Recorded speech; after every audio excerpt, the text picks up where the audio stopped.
Hello दोस्तों, मेरा नाम मदन मोहन सैनी और स्वागत है आप सभी लोगों का मेरे channel blogs with Madan Saini Brajwasi में।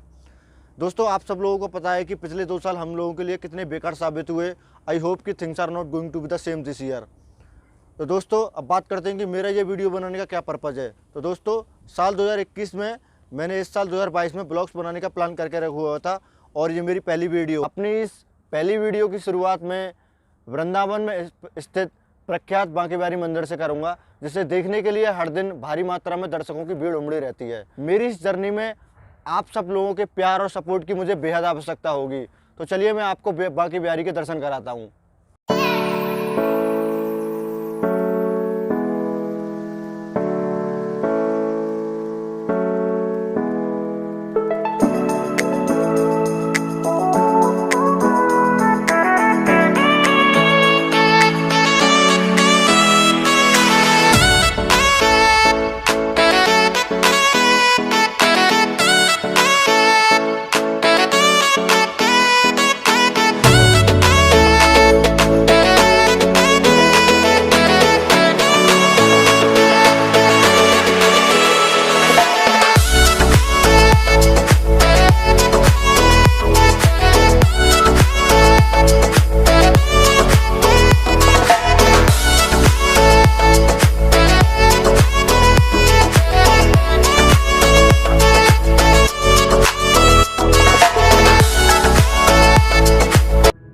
तो दोस्तों, फाइनली हम लोग वृंदावन पहुंच चुके हैं और अब आपको यहाँ पे एक बेहतरीन नज़ारा दिखाते हैं वृंदावन का।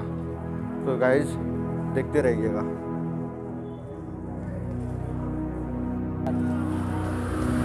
दोस्तों, वृंदावन एक ऐसा स्थान है जहाँ भगवान कृष्ण की अगणित बाल लीलाएँ हैं। यहाँ के लोगों का कहना है कि शाम के समय भगवान राधा और भगवान कृष्ण गोपियों के साथ रासलीलाएँ करते हैं।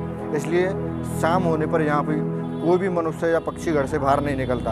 अगर उन्हें रासलीला करते कोई देख लेता है तो वह उनकी अपार ऊर्जा शक्ति को सहन नहीं कर पाता।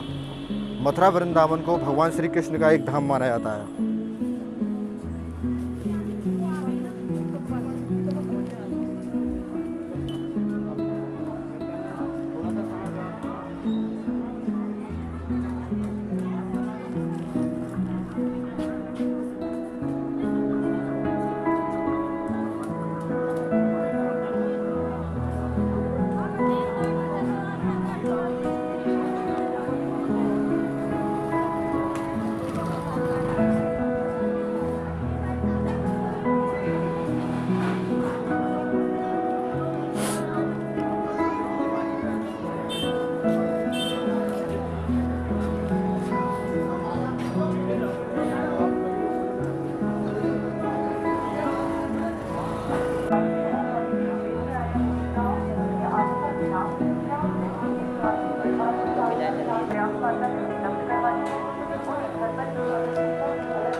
दोस्तों, बांके बिहारी की वृंदावन में इतनी मान्यता है कि उनकी एक झलक पाने के लिए शाम को बहुत बड़ी लाइन लगती है।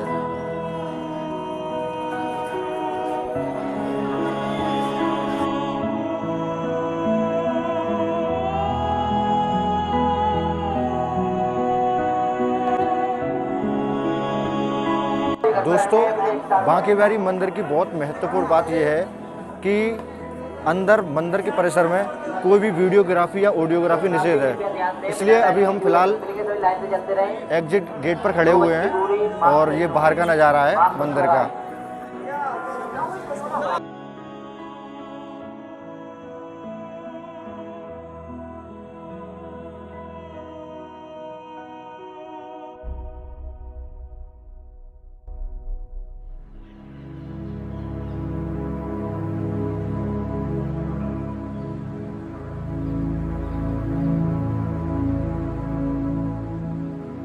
मान्यता है कि बांके बिहारी जी की मूर्ति को किसी ने बनाया नहीं है, यह प्रतिमा अपने आप उत्पन्न हुई है। कहते हैं कि श्री हरदास जी के अनन्य भक्ति से प्रसन्न होकर बांके बिहारी जी वृंदावन प्रकट हुए थे। श्री हरदास जी श्री कृष्ण के बहुत बड़े भक्त थे। एक समय पर वे हमेशा कृष्ण की भक्ति में लीन रहते और निधिवन में बैठकर अपने राधा कृष्ण के गाने से भगवान को प्रसन्न करने की कोशिश किया करते थे। उनके संगीत में भक्ति भाव से भगवान प्रसन्न हो जाते थे और कई बार उनके सामने आ जाते थे। हरदास जी के शिष्य ने एक बार उनसे कहा कि हमें भी भगवान के दर्शन करने हैं, तो कृपा करके हमें भी दर्शन का लाभ लेने दें।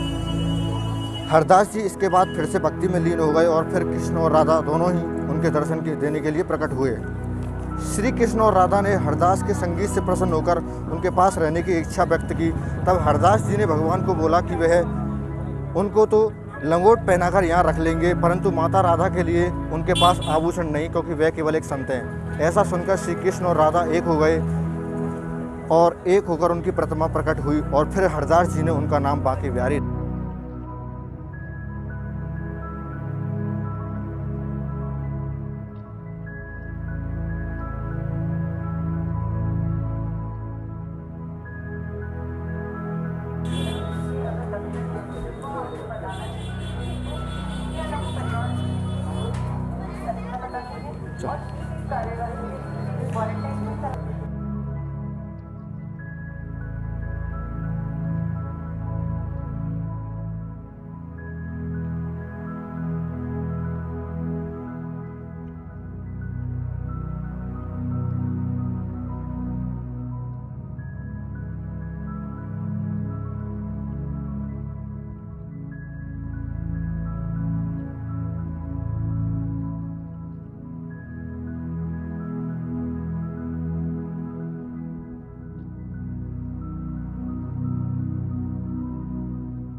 तो दोस्तों फाइनली मैं वृंदावन से बाहर आ चुका हूँ और ये सब माला वगैरह आप देख रहे हो मुझे मंदिर में ही पहनाई गई थी गोसाई जी ने। और आगे भी ऐसी वीडियो बनाता रहूँगा, बस आपके प्यार और सपोर्ट की मुझे बेहद आवश्यकता रहेगी। तो प्लीज़ चैनल को सब्सक्राइब कर लीजिएगा और बेल आइकन को प्रेस करके नोटिफिकेशन ऑन कर लीजिएगा। मिलते हैं अब अगली वीडियो में।